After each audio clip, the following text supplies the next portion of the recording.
나아가는 교회, 새로운 부흥으로 나아가는 교회.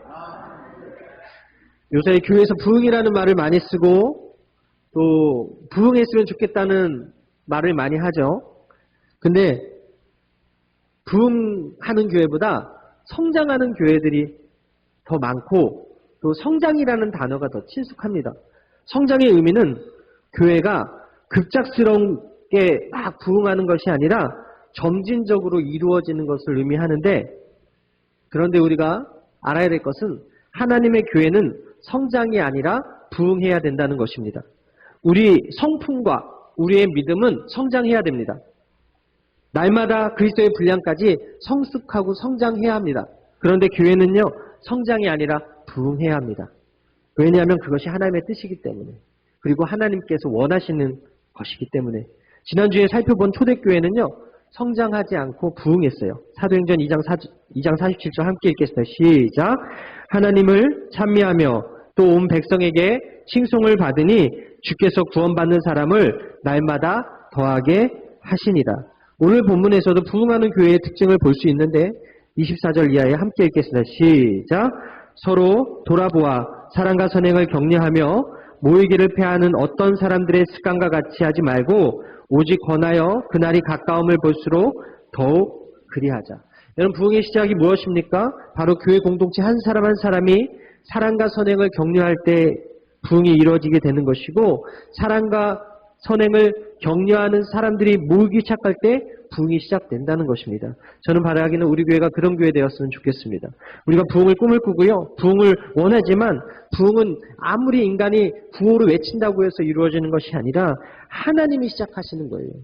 그러면 새로운 부흥으로 나가는 교회 어떻게 하면 될 것인가? 하나님이 원하시는 그 뜻이 어떻게 하면 우리 교회를 통해서 이루어질 것인가? 세 가지 말씀드리고 싶은데, 첫 번째 따라하겠습니다. 부흥은 온전한 믿음으로 나아가는 한 사람으로부터 시작됩니다. 우리 히브리서 10장 22절 오늘 본문 함께 읽겠습니다. 시작. 우리가 마음의 뿌림을 받아 양심의 악을 깨닫고 몸을 맑은 물로 씻었으니 참 마음과 온전한 믿음으로 하나님께 나아가자. 여러분, 부흥은요, 많은 사람이 필요한 게 아닙니다. 바로 말씀 듣고 변화된 한 사람이 필요해요. 여러분, 구약시대에 모세 한 사람을 통해서 이스라엘 백성이 400년 그 애굽의 430년 애굽의 압제를 끝내고 출애굽해서 구원을 얻었습니다. 여러분, 여호수아를 통해서 가나안 땅을 그 12지파가 가나안 7족속을 무찌르고 차지하게 되었고요. 사무엘을 통해서 이스라엘의 회복과 부흥이 임해왔습니다. 다윗을 통해서 이스라엘이 전성기를 누리게 되었고, 엘리야를 통해서 3년 6개월 동안 내리지 않았던 그 비가 끝이 나고 그 단비가 내리고 하늘에서 불이 내리고, 그리고 이세벨과 그 아합의 때가 종식되고 이스라엘 백성들이 머뭇거리던 그 신앙에서 하나님을 섬기는 신앙으로 변화되더라는 것이죠. 포로기의 뜻을 정하고 왕의 진미를 거절했던 다니엘이라는 그 한 사람을 통해서 하나님은 이스라엘을 보호하여 주셨고, 신약으로 넘어와서 예수님 한 분으로 인해서 언약이 성취되어지는 놀라운 일을, 그래서 많은 영혼이 그 예수 그리스도의 이름 앞에서 무릎 꿇고 구원 얻고 하나님의 자녀가 되어지는 영광을 누리게 되었습니다. 베드로 한 사람을 통해서 교회가 폭발적으로 부흥했는데, 여러분, 베드로의 설교를 듣고 회심한 무리가 3,000명, 5,000명씩 구원받는 자들의 수가 늘어났다고 지난주에 우리가 말씀을 통해서 알게 되었지 않습니까? 12명이었던 예수님의 제자가 120명의 제자로 부흥하고, 성령 받은 그들을 통해서 로마의 핍박에도 불구하고 각처에 흩어진 이들이 전도와 선교와 순교를 통하여서 폭발적으로 그 땅이 변화되어지는 것을 우리가 말씀을 통해서 알게 되었습니다. 여러분, 예수님을 핍박하던 사도 바울이 변해서 이방인의 사도가 되어 교회를 세우고 신약 성경의 3분의 2가 되는 하나님의 말씀을 기록하게 되었습니다. 교회 역사를 보게 되면요, 또 한 사람의 중요성이 나타나는데, 루터와 칼빈의 종교 개혁으로 인해서 부흥이 일어났고요. 17세기의 존 웨슬리와 19세기의 찰스 스펄전과 D.L. 무디로 인해서 부흥이 다가왔습니다. 하나님의 교회에 극적인 반전이 일어났던 것은 바로 한 사람이 말씀을 듣고 회개하고 변화됐더니 그 땅이 변화되고 그 교회가 일어나서 부흥하더라는 거예요. 저 오늘 바라기는 이 말씀들은 여러분들이 그 한 사람 되었으면 좋겠습니다. 요새 사무엘서를 묵상하고 있고요. 그래서 여러분들에게 문자로 보내드리고 있는데 눈에 띄는 이 말씀을 묵상하면서 눈에 띄는 두 사람이 보이더라고요. 바로 엘가나라는, 즉 사무엘의 아버지 엘가나라는 사람과 엘리 제사장이라는 사람이었습니다. 엘가나의 아들이 누구죠? 사무엘이죠. 엘리 제사장의 아들이 누구죠? 홈리와 비느하스입니다. 우선 엘가나를 제가 말씀을 통해서 살펴보면 사무엘상 1장 1절에 이렇게 기록합니다. 에브라임 산지 라마다임 소빔에 에브라임 사람 엘가나라 하는 자가 있으니 그는 여로보암의 아들이요 엘리후의 손자요 도우의 증손이요 숲의 현손이더라.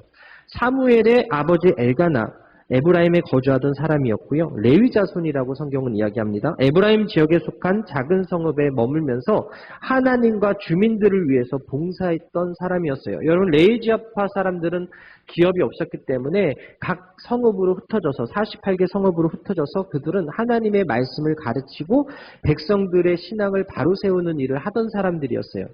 아마 엘가나도 성막에 있는 중앙성소에 가서 예배드리고 싶었을 거예요. 그래서 하나님 말씀을 가르치고 싶었을 거예요. 그런데 그는 하나님이 가라고 하신 그 땅 에브라임에 들어갔고 하나님이 하라고 하신 일을 감당하면서 사람들이 들어도 잘 모르는 곳에서 사람들을 섬기는 일을 하더라는 것이죠. 그런데 하나님이 그 엘가나 그리고 한나라는 여인을 통해서 이스라엘을 회복시키시고자 사무엘을 준비시키더라는 것이죠. 에브라임 사람이 아니라 엘가나는 레위 사람이었어요. 레위 지파 사람이었어요. 그런데 성경이 그를 에브라임 사람이라고 칭한 것은 그가 그 지역에서 헌신하는 사람이었기 때문에 그래요. 엘가나의 이름의 뜻이 하나님께 속한 사람이거든요. 작은 일에 충성해서 하나님을 위해 섬기며 살던 사람이 엘가나였다라는 것이죠.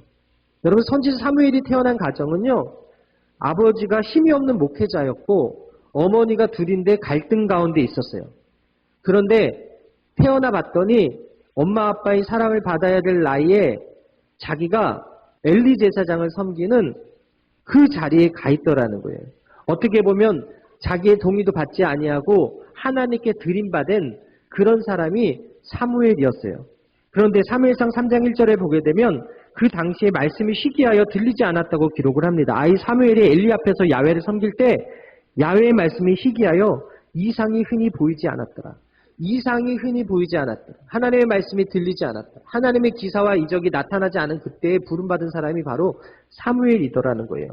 우리는 사무엘을 잘 알아요. 그런데 그의 아버지 엘가나는 몰라요. 그런데 사무엘에 있기까지 그의 아버지가 있더라는 것이죠. 왜냐하면 그 엘가나라는 사람을 모르는 이유는 저희가 특별하지 않기 때문에 그래요. 평범했기 때문에 그래요. 그런데 하나님은 특별하지 않은 사람, 그런데 그 자리에서 겸손히 하나님을 섬기고 충성하며 하나님을 높여드린 그 한 사람을 통해서 이스라엘의 회복과 부흥을 준비하고 계시더라는 거예요. 말씀이 희귀했던 그 땅에 하나님의 말씀을 보낼 한 사람을 찾고 있었는데 그 시작이 사무엘이 아니라 사무엘의 아버지 엘가나였다라는 것입니다. 여러분, 오늘 사는 내가 지금 아무리 보잘것없이 보여도 조건이 많이 내세울만 하지 않다고 할지라도 하나님이 저와 여러분들의 이름을 알고 계시고 하나님이 여러분들과 저의 중심을 알고 계심을 믿으시게 되길 바랍니다. 우리에게 특별한 것이 없어도 괜찮습니다. 왜냐하면 우리가 믿는 하나님이 특별하시기 때문에 그렇습니다. 이렇게 특별하신 하나님을 만나면 평범했던 우리가, 보잘것없던 우리가, 내세울 것 없는 우리가 특별해지는 거예요. 특별한 헌신하는 사람으로 변화받고 쓰임받을 수 있다라는 거예요. 여러분, 횡성이라고 해서 무시하지 않습니다. 횡성이라고 해서 사람들이 한우먹으로 가냐고 저한테 말하지만 저는 이 땅에 놀라운 회복과 부흥의 하나님의 뜻이 있기 때문에 제가 여의도에서 왔다고 생각하고 또 저 한 사람을 통해서 또 이 교회가 그리고 여러분들과 함께 만나서 그 시너지가 더 높아질 거라고 저는 분명히 믿습니다.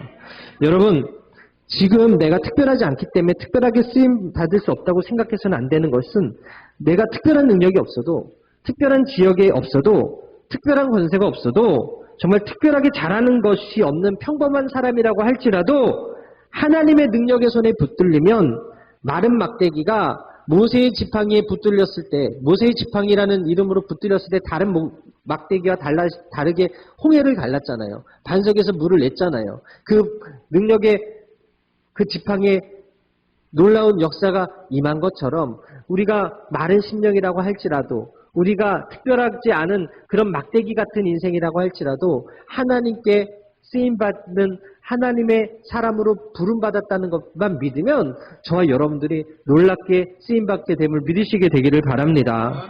지금 내가 맡은 직분을 사랑하고 내가 만난 사람들에게 최선을 다해 섬기고 내가 맡은 사역을 사랑하고 충성을 다할 때 하나님은 그 한 사람을 통해서 부응해 주시는 거예요. 오늘 본문의 24절에 서로 돌아보아 사랑과 선행을 격려하라고 이야기하는데 무슨 의미입니까?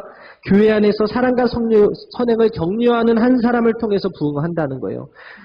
교회 안에서 사랑하지 않고 격려하지 않고 비난하고 채찍질하고 쪼아대는 한 사람을 통해서 교회가 부흥되는 것이 아니라, 분열시키고 이간하고 시기하는 사람을 통해서 분열을 하는 것이 아니라 사랑하고 격려하고 선행을 인정하고 칭찬하는 그 한 사람을 통해서 교회의 분위기가 바뀌는 거예요. 저는 바라기는 여러분들의 입술이 그렇게 바뀌게 되길 바라고, 여러분의 품행이 그렇게 바뀌게 되길 바라고, 여러분의 태도가 그렇게 바뀌게 되기를 주님의 이름으로 축원합니다. 그게 예수님께서 우리에게 말씀하신 소금과 같이 맛을 내는 인생이고 빛과 같이 어둠을 밝히는 인생 아닙니까? 마태복음 5장 16절 함께 읽겠습니다. 시작. 이같이 너희 빛이 사람 앞에 비치게 하여 그들로 너희 착한 행실을 보고 하늘에 계신 너희 아버지께 영광을 돌리게 하라. 여러분, 예수 믿는 사람들이 착해야 된다는 거예요. 예수 믿는 사람들이 착한 행실로 살아갈 때 하나님께 영광을 돌리는 삶이 될 수 있다고 말씀하는 거예요. 헌신된 한 사람을 통해서 하나님은 놀라운 일을 시작할 것입니다. 헌신된 한 사람을 통해서 하나님은 부흥의 역사를 써내려 가실 것입니다. 오늘 우리가 정말 내세울 게 없고 특별한 점 없는 평범한 인생이라고 할지라도 하나님의 손에 붙들리며 위대하게 쓰임받는 사실을 기억하시고, 오늘 나에게 맡겨진 일이 내세울 것 없고 보잘것 없어도 충성되이 나아가고 내가 만나는 사람들을 사랑과 선행으로 격려하고 위로할 때 우리 교회는 부흥하게 될 줄 믿습니다. 그 부흥을 경험하는 저와 여러분들의 삶이 되기를 바랍니다. 두 번째, 부흥은 하나님의 약속의 말씀을 굳게 붙잡을 때 시작된다라는 거예요. 23절입니다. 우리 함께 읽겠습니다. 시작. 또 약속하시는 이는 믿으시니 우리가 믿는 도리의 소망을 움직이지 말고 굳게 잡아. 여러분, 약속의 주체가 누굽니까? 하나님이세요. 하나님은 하나님의 교회가 부흥하길 원하세요. 죽은 영혼이 살아나고 하나님을 떠났던 사람들이 회개하고 돌아오기를 그 누구보다 간절히 바라시는 분이 하나님이시라는 거예요.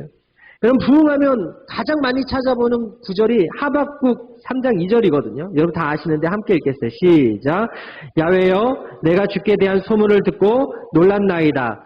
야훼여, 주는 주의 일을 이 수년 내에 부흥하게 하옵소서. 이 수년 내에 나타내시옵소서. 진노 중에라도 긍휼을 잊지 마옵소서. 여러분, 이 소문을 직역하면요, 들은 것이 되거든요. 즉 하박국이 하나님께 들은 소문은 이 세상 뉴스가 아니었어요. 이 세상 소문이 아니었어요. 주께 대한 하나님의 말씀에 관한 것이었어요. 그 말씀 때문에 놀랐다는 것인데, 그 말씀의 그 내용이 무엇입니까? 내가 부흥을 너희에게 주겠다는 말씀이었어요. 여러분, 부흥은 다시 살아난다는 뜻이거든요. 성경에서 사용된 이 부흥이라는 단어는 생명을 회복하다라는 뜻이 있어요. 교회가 다시 살아나고, 사람이 다시 살아나고, 나라가 다시 살아나고, 죽었던 생명이 다시 살아나는 것을 부흥이라고 해요. 에스겔서 37장에 보게 되면 에스겔 선지자가 마른 뼈들을 향해서 하나님의 말씀을 대언하게 되는데, 37장 4절 이하에 또 내게 이르기를 너는 이 모든 뼈에게 대언하여 이르기를 너희 마른 뼈들아 야훼의 말씀을 들을지어다. 주께서 야훼께서 이 뼈들에게 이같이 말씀하시기를 내가 생기를 너에게 들어가게 하리니 너희가 살아나리라. 따라합니다. 너희가 살아나리라. 언제 살아나냐면 하나님의 말씀을 들을 때 살아나는 거예요.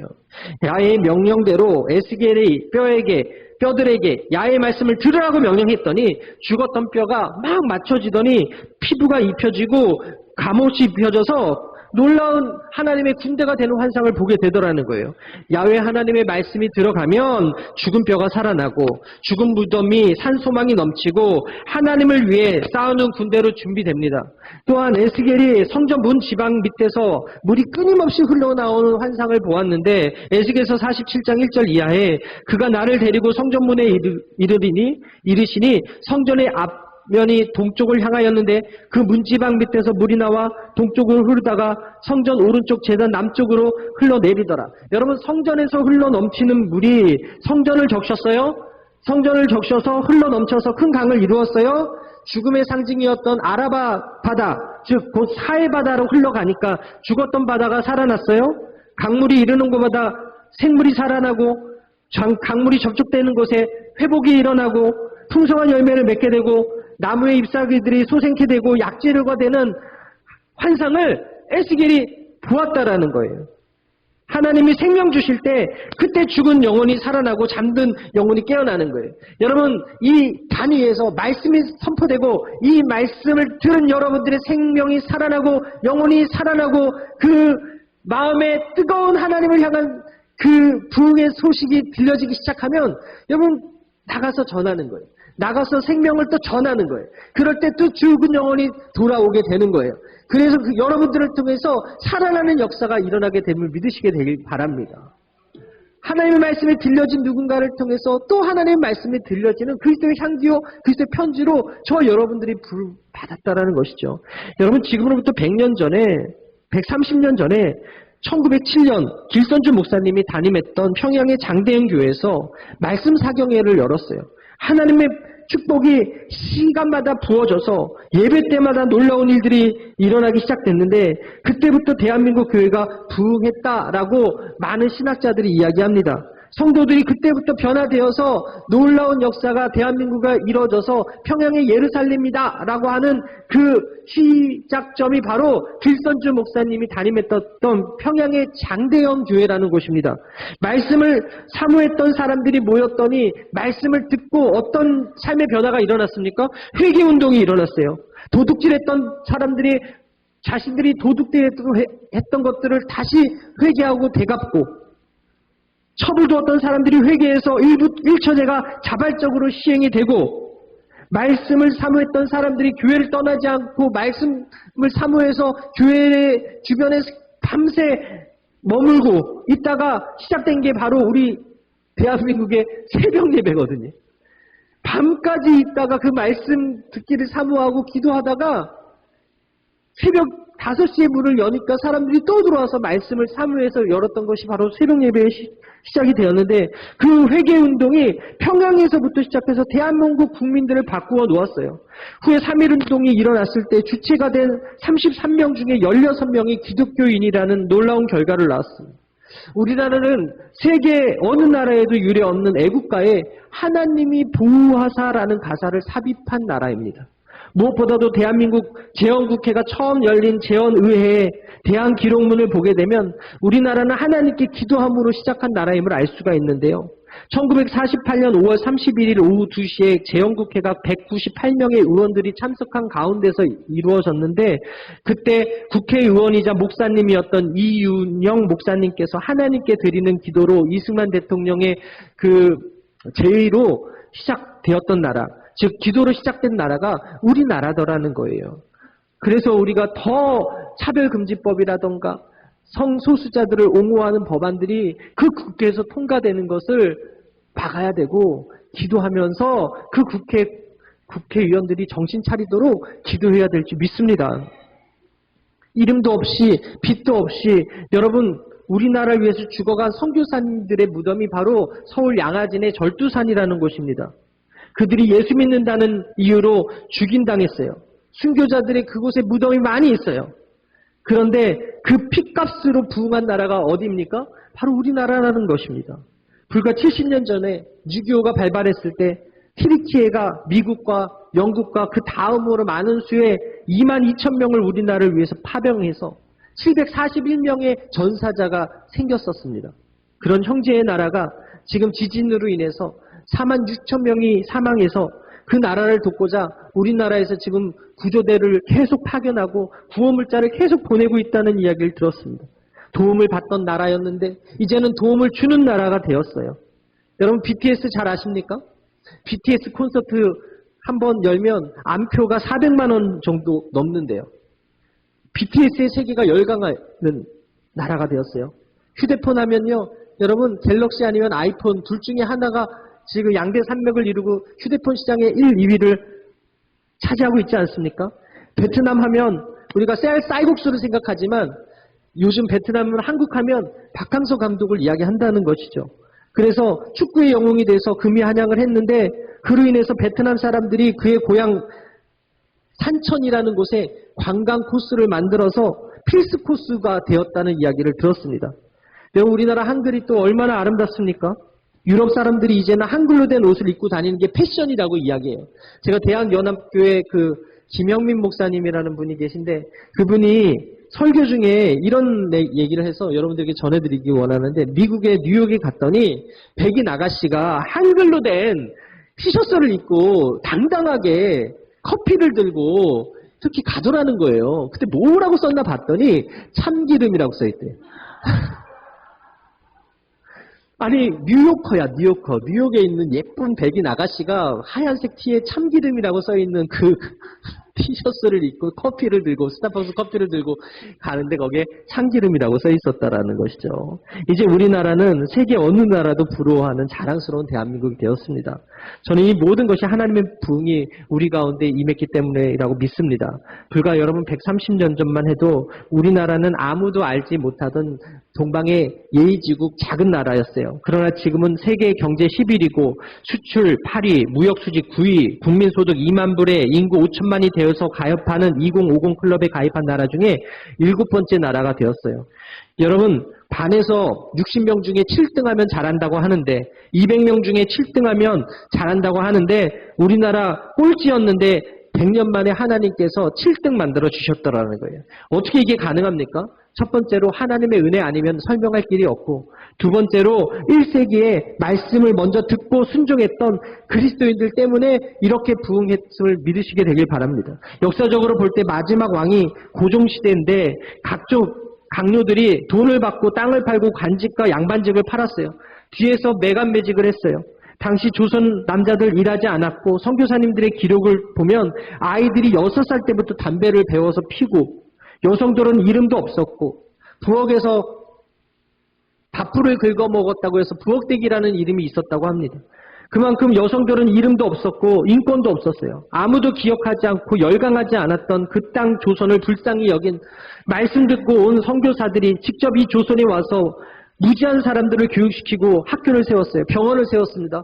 그리고 교회를 세웠습니다. 이 모든 기적은 바로 하나님 말씀을 먼저 듣고 순종해서 한국으로 찾아온 선교사들에 의해서 우리나라가 이렇게 세워졌음을 여러분 부인하는 사람이 없다라는 것이죠. 여러분 우리나라 성탄절이 국경일이 된 것도요. 선교사들 때문이었다는 거예요. 성탄절에 쉬지 않는 나라가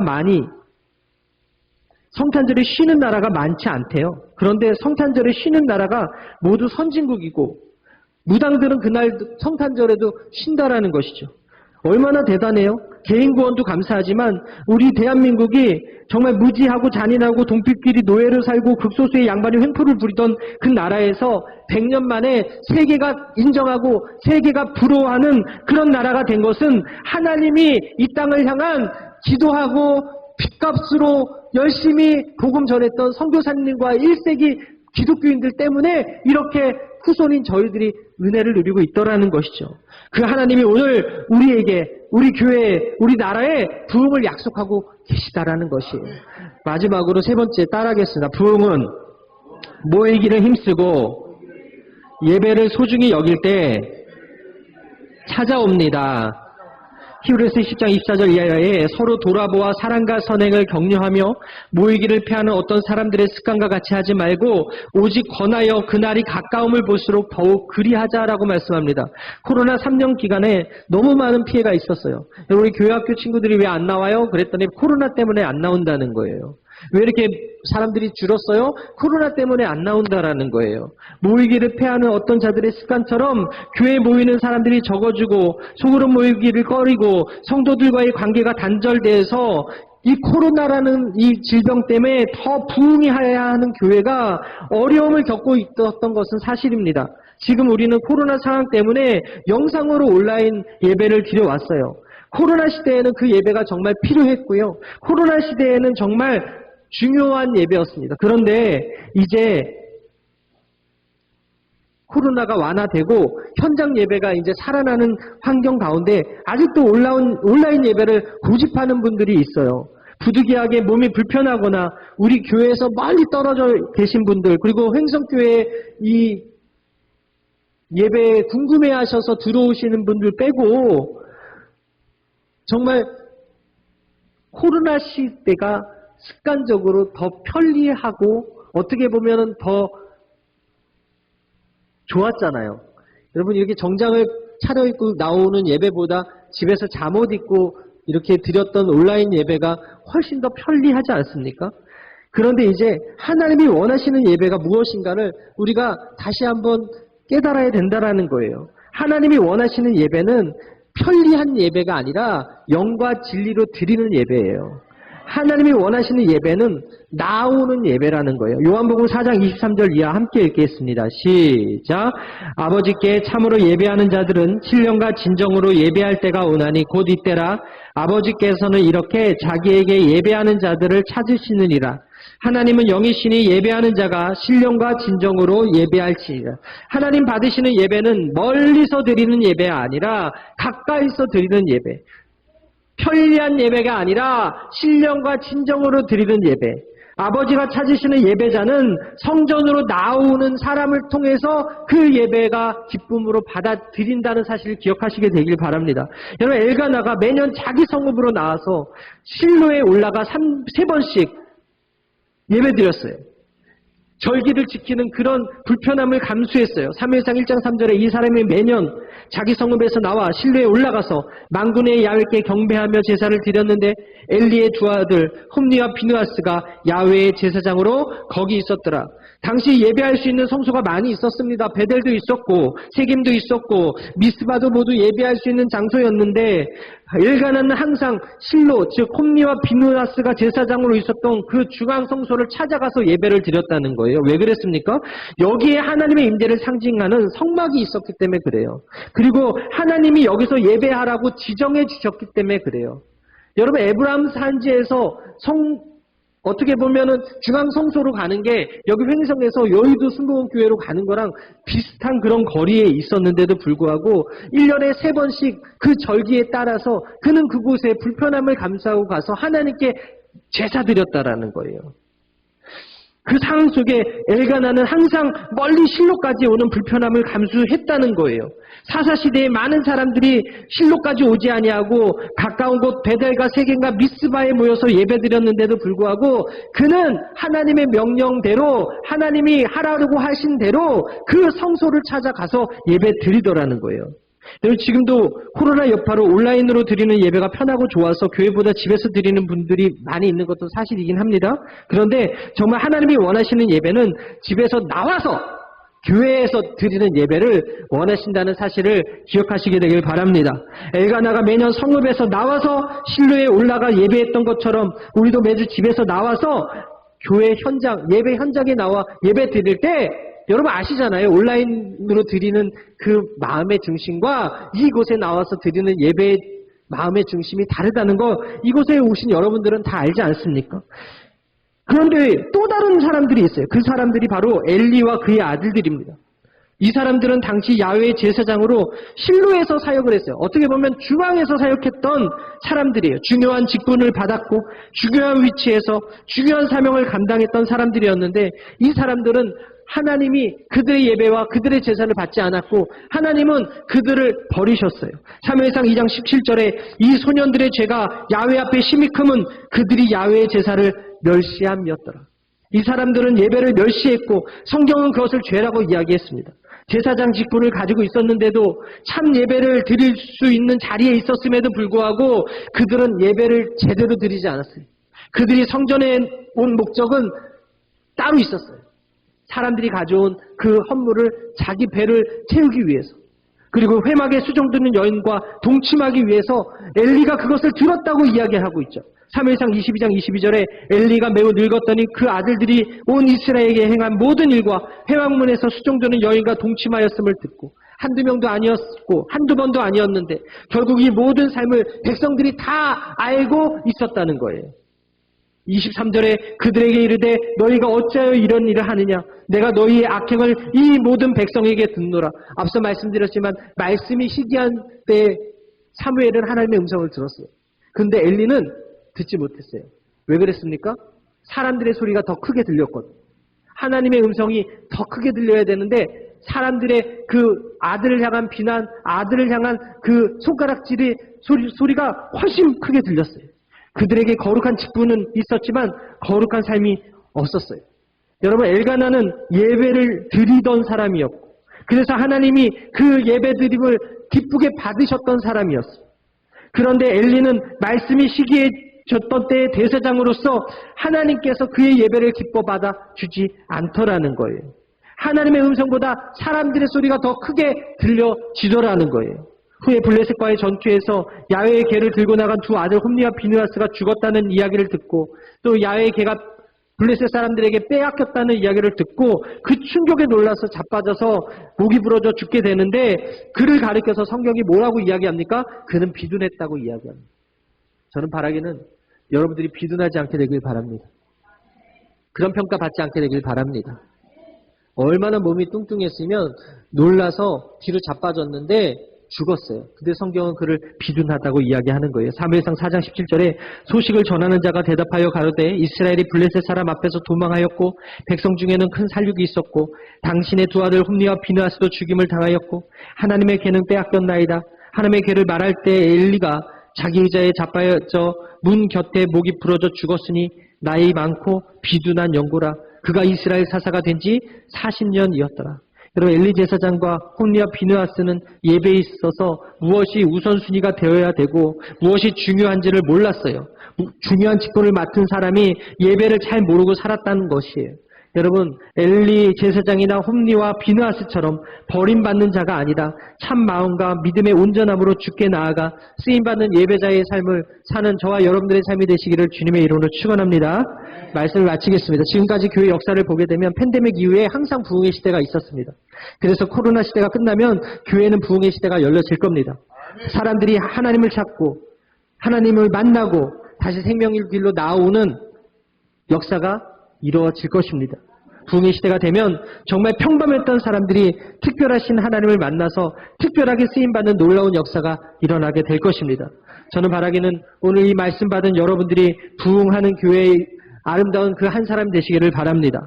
길선주라는 목사님을 통해 하나님의 부흥이 평양에 부어졌고, 엘가나라는 레인을 통해서 하나님이 사무엘을 일으켜 이스라엘을 새롭게 하셨고, 다윗이라는 예배자를 통해서 하나님은 이스라엘을 크게 부흥시켜 주셨습니다. 예배를 멸시하는 사람을 통해서 하나님은 부흥을 주시는 것이 아니라 예배를 사모하고 예배를 소중히 여기고 하나님의 말씀을 중히 여기고 그 말씀에 순종하는 사람을 통해서 하나님은 그 땅을 고치시고 그 예배를 회복시키시고 그 모임을 새롭게 하신다는 사실을 기억하시고, 모이기를 패하는 자들의 어떤 습관과 같이 하지 말고 날마다 성전에 모여 기쁨의 예배를 드리고 부흥을 발부할 때 그 한 사람을 통해서 우리 교회가 부흥하게 될지 믿습니다. 선포하고 축복합니다. 우리 여의도 순복음 행성교회가 모이기 힘쓰는 교회가 될지어다. 예배자가 많아지게 될지어다. 부흥하는 교회가 될지어다. 할렐루야.